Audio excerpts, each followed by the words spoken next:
ওমানের মাস্কটে ইরান ও যুক্তরাষ্ট্রের মধ্যে তৃতীয় দফায় অনুষ্ঠিত আলোচনা ফলপ্রসূ হয়েছে, এমনটাই জানিয়েছেন মার্কিন প্রেসিডেন্ট ডোনাল্ড ট্রাম্প। দুই পক্ষের পারস্পরিক প্রত্যাশা ও দাবি নিয়ে বিস্তারিত আলোচনায় অগ্রগতি হয়েছে বলে জানান তিনি। আলোচনার ধারাবাহিকতায় আগামী সপ্তাহে ইউরোপে বৈঠক অনুষ্ঠিত হবে। মার্কিন প্রশাসনের পক্ষ থেকে ইঙ্গিত দেওয়া হয়েছে, কোনো রকম সামরিক পদক্ষেপ ছাড়াই চুক্তি হওয়ার সম্ভাবনা প্রবল।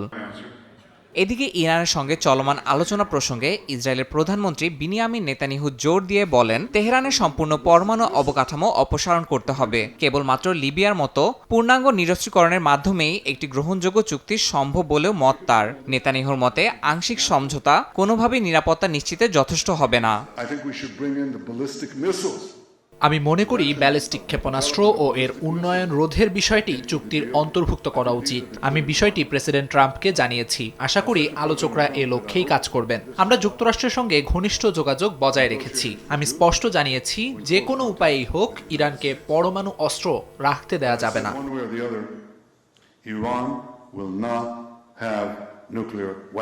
এদিকে ইরানের পররাষ্ট্রমন্ত্রী আব্বাস আরাকচি ইসরায়েলের যে কোনো হুমকিকে অবাস্তব বলে উড়িয়ে দিয়েছেন। তিনি সতর্ক করে জানান, যে কোনো সামরিক হামলার পাল্টা জবাব অবিলম্বে দেওয়া হবে। বিদেশি চাপ সত্ত্বেও দেশটির পররাষ্ট্রনীতি স্বাধীন ও সুসংহত রয়েছে এবং কোনো বহিরাগত হস্তক্ষেপ তাদের কৌশল পরিবর্তনে সক্ষম হবে না বলে বিশ্বাস ইরানের।